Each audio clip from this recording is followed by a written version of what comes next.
I'm Goldie. Picture this, I'm 30, hitched to a solid guy, Alex. He's got the reins of this family gig, a trading company that's been in his bloodline since before I was even an idea. I land a gig there not long after we tie the knot, slinging deals as a sales agent. And guess what? Figures shot through the roof the minute I started. Alex gets a kick out of it, always cracks the same joke, babe, you didn't just bring love, you hauled in the big bucks too. So, there's your fairy tale start, right? But life's got a funny way of throwing you curveballs.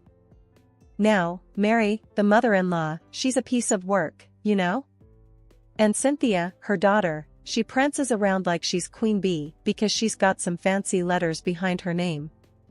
It's my first dinner at their place, and I'm all dolled up, trying to make a good impression. We're sitting there, around this table that's too big for any sort of cozy conversation, and the third degree starts. So, Goldie, Mary starts, peering at me like I'm some specimen under a microscope. Which college did you grace with your presence? I tell her straight, went to state. Got my degree and learned a ton about the real world. She snorts, and there's this moment, brief as a heartbeat, where I see Cynthia trying to hide her own sneer. State, Mary echoes, like it tastes bad just saying it. And Cynthia, oh, she jumps right in, smug as a cat in the cream. An MBA from Harvard on my end, she flaunts, leaning back with this smirk that got under my skin in a real quick minute. I'm not one to back down, so I shoot back, cool, but it's what you got up here. I tap my head. That matters, not where you sat on your butt getting it. Their chuckles go cold, but I don't give a toss. I'm not there to play doormat to their uptown attitudes. Dinner wraps up, and I'm thinking, okay, rocky start, but we can smooth this over, right? Wrong. Next thing I know, Alex is getting an earful from Mary about how Cynthia, the golden child, should join us at the company. And it ain't just any old job she's vying for, she's shotgunning straight for my department's top spot. Well, she has an MBA from Harvard, Alex. Mary presses, stating the obvious like it's some trump card. She's perfect for head of sales. And what's nuttier is Alex actually caves. Before I can even protest, it's a done deal. Cynthia waltzes in like she owns the place, and here I thought we were playing fair in love and war. From day one, she's throwing her weight around, lips curled in this permanent sneer every time our paths cross. I get it, lady, you think you're hot stuff. But around these parts, you gotta earn your stripes, not just show 'em. It wasn't so much what she said, it's what she did, or didn't do. You get me? It's the coffee she'd let go cold when an intern brought it to her, the sideways glances and snide digs at my expense, the way she'd talk shop as if she's got years on me. Alex sees it, I know he does, but what's he gonna do? It's his mom and sis firing at him with both barrels if he steps out of line. I land at work, and it's like walking into a storm. Cynthia's there, perched at her desk like she's the captain of a ship. But here's the kicker, she ain't sailing, she's sinking us, one bad decision at a time. Take last Tuesday. I'm in early, coffee in hand, trying to keep things afloat, and in struts Cynthia, dropping her purse with a thud that says, I'm in charge. She calls me into her office, right? Sits me down and starts in with this list of orders that'd choke a horse. Goldie, see these files? She waves some papers at me, scattered like confetti. Fix them. And I need it yesterday. I'm staring at this mess and thinking, lady, you've done lost your mind. But I bite my tongue, nod, and get to it. Fast forward a couple of hours, and I'm untangling her knots, right? That's when Mr. Jacobs calls. This guy's big league, think whales in a sea of fish. I can hear the tension a mile away. What's this crap Cynthia sent me, Goldie? He barks through the line. I asked for projections, not preschool scribbles. I'm juggling phones, trying to soothe him. Mr. Jacobs, I got this. Give me an hour. I hang up, track Cynthia down, and she's there painting her nails like she's at a spa. Cynthia, you gotta double check your work. Jacobs is ready to walk. She doesn't even glance up. Not my prob, Goldie. You handle it. So there I am, patching holes in a sinking ship while she's giving herself a manicure. I spend the whole day in damage control, but hey, I do love a challenge. And Jacobs? He's cool by the time we're done, thanks to yours truly. But it doesn't end there, oh no. You think she'd say thanks? As if. The next day, I catch wind of a meeting, right? Alex and Cynthia are at it, voices through the roof. I sidle up to the door, and who do I run into but Mary, listening in like it's the season finale of her favorite show. I'm about to step in, but she grips my arm, nails digging in like claws.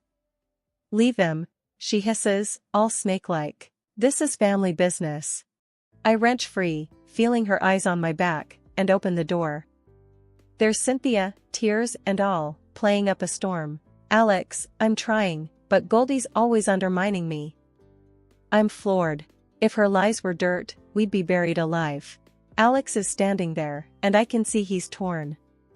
He wants to believe his wife, but Sister Dearest is laying it on thick. I speak up. Alex, come on.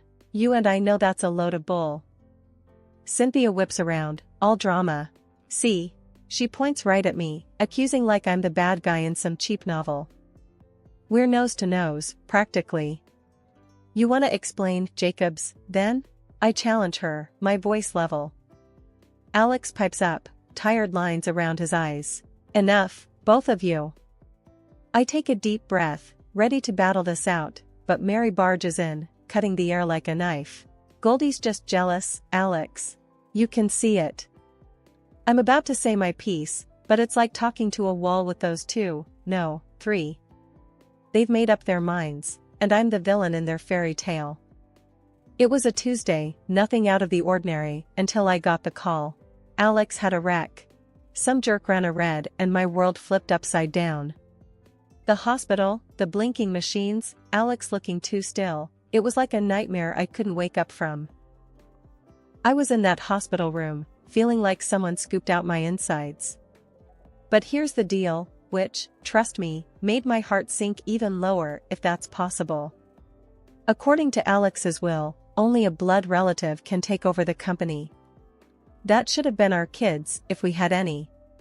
Without them, it defaulted to his next of kin, which turned out to be his sister, Cynthia. So, just like that, I'm on the outside looking in. My husband isn't even cold, and already the wolves are circling. So while I'm drowning in grief, here come Mary and Cynthia, all pep and no sympathy, already divvying up the spoils before the battle's even done.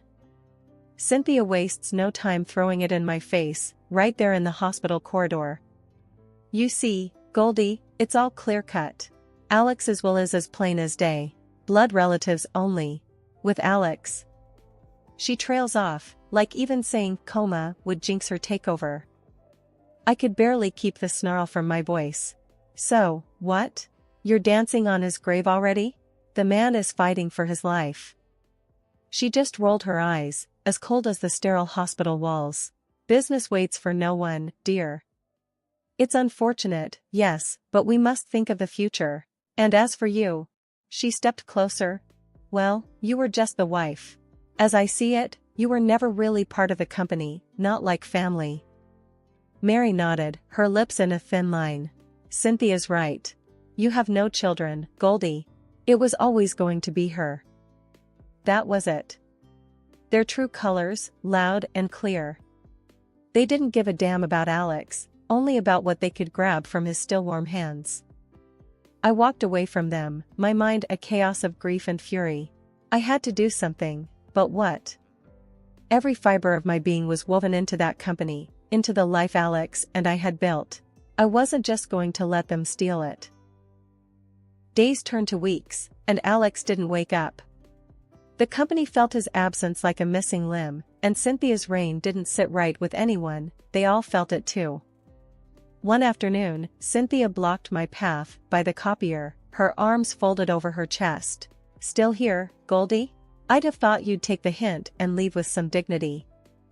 I locked eyes with her, my back ramrod straight. Dignity? You wouldn't recognize it if it bit you. This isn't over, Cynthia. Her laugh was empty, but her eyes were sharp. "Oh, it's over." It was over the minute that will was drafted. "Alex's beloved wife or not, you're nothing to this company. Better start looking for a new job." I bit the inside of my cheek, tasting blood. "We'll see." I turned on my heel and left her standing there. Her words were meant to cut deep, but they just fueled a fire in me. I wasn't about to roll over. The employees, they were with me, they knew where the heart of the company lay, and it wasn't with Cynthia. Day in and day out, I found myself in the same routine, pulling up a chair next to Alex's hospital bed after surviving another round of corporate warfare. The beep of the machines had become my unfortunate companion, the soundtrack to our one-sided conversations. Despite the coma, I'd tell Alex everything, hoping, praying he could hear me. "Alex, you won't believe the circus your company's turned into," I'd start, my voice a low murmur, laced with fatigue. "Your sister, she's taken over, bulldozed her way through the board, and camped out in your office like she's queen of the castle. She's axed Dan and Rita, just like that, because they wouldn't bow down. And the clients? They're jumping ship left and right. The Henderson deal, the one you worked months on, is dead in the water. They've had it with her." Each visit blurred into the next, the hospital walls absorbing my endless monologue, full of updates and frustrations. I'd scoff and curse, my tone growing bitter as I recounted the latest sabotage. "And let's not get started on your mom," I continued, the bitterness in my voice growing sharper. "She struts around the office now, tossing digs at me every chance she gets. When Alex wakes up, you're out, she sniped at me yesterday. As if I haven't poured my soul into this company too." I felt the sting of tears threatening to spill, talking to Alex's motionless form. My husband, the man who promised to tackle life's ups and downs with me, was silent, caught in an endless sleep. Yet, I clung to the sliver of hope that someday he'd crack open his eyes and we'd really talk. Then it happened, so unexpectedly it knocked the breath out of me. In the middle of a particularly tough rant about how his sister's latest stunt might be the downfall of the entire business, Alex's eyes flicked open. They found mine, and the corners of his lips turned up in what I knew was meant to be a reassuring grin. It was a bittersweet smile that didn't quite reach the old spark that used to dance in his eyes, but it was more than enough. "Alex, you're back? Can you hear me?" My voice cracked, a mix of joy and disbelief. Before I could let the moment get the better of me, his hand, stronger than I'd felt in ages, clasped mine, and he gave a near imperceptible shake of his head. It was a silent plea to keep this moment between us. "You sly dog," I said, a laugh bubbling out of me in relief. "We're keeping this our little secret then, huh?"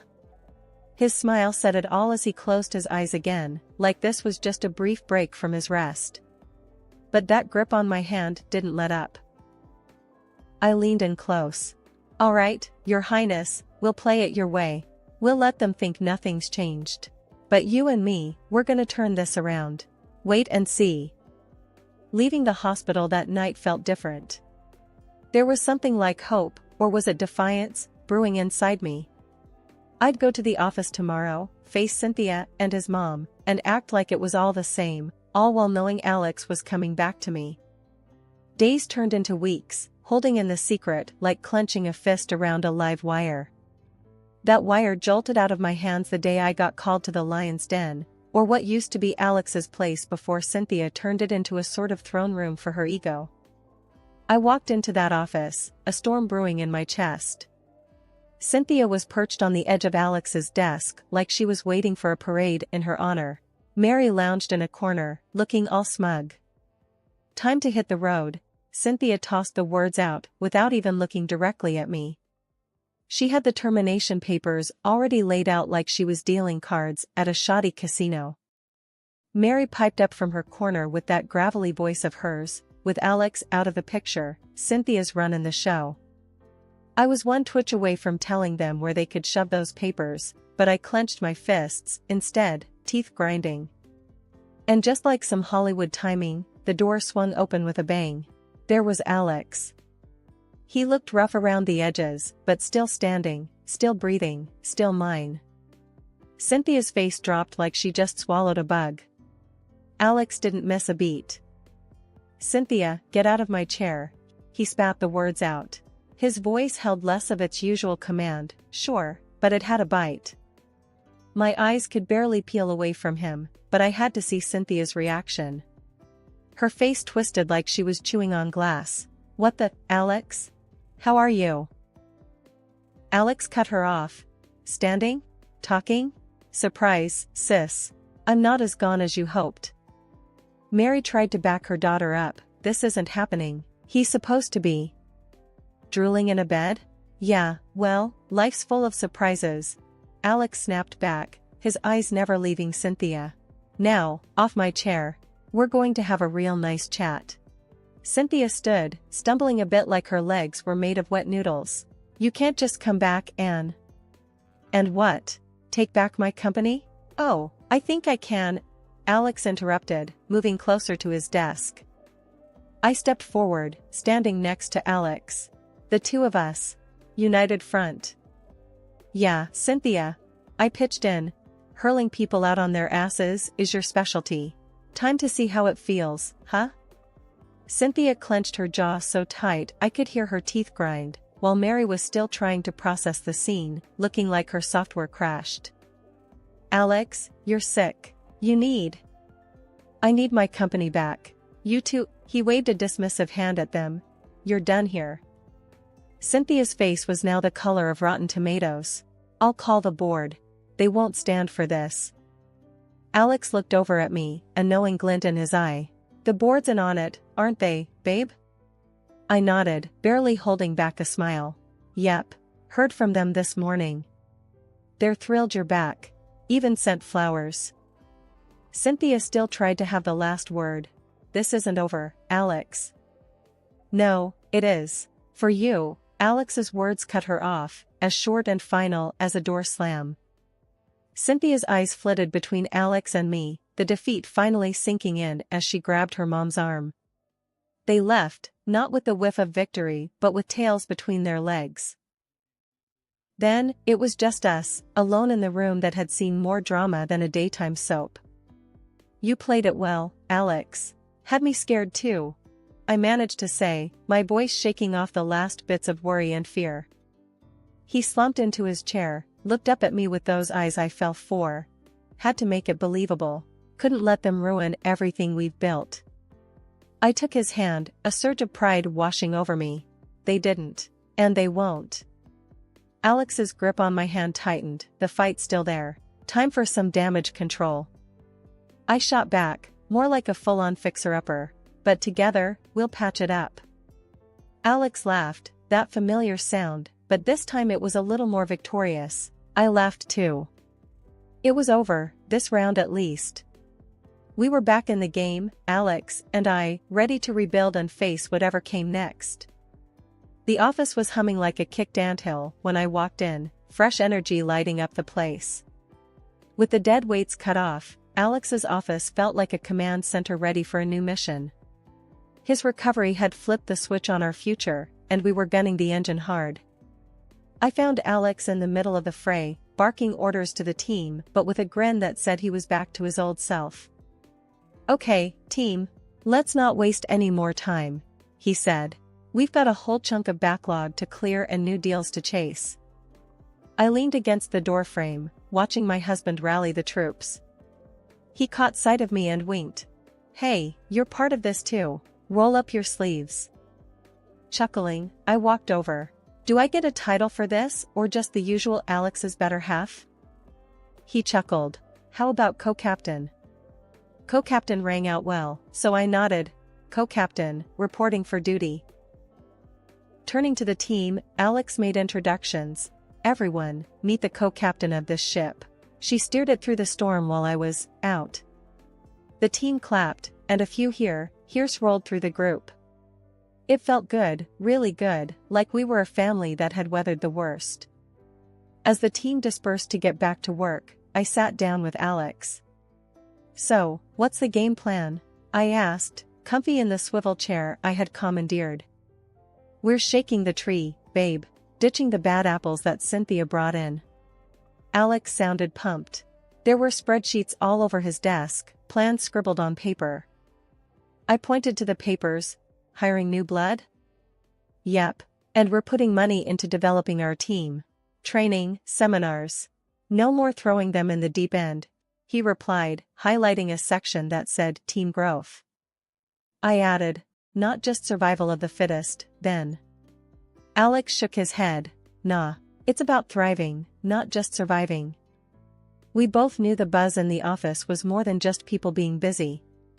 It was hope, rebooted and recharged. Then my phone buzzed. It was a message from Ted, our old supplier. Hey, he's asking about the contracts. Should we bring him back in? Alex paused for a moment. Yeah, I think it's time. He was with us since the start. Let's not ditch loyalty. I nodded. Loyalty pays. I'll draft up something nice and comfy. The word comfy had Alex grinning. He knew that meant terms good enough to lock Ted in tightly.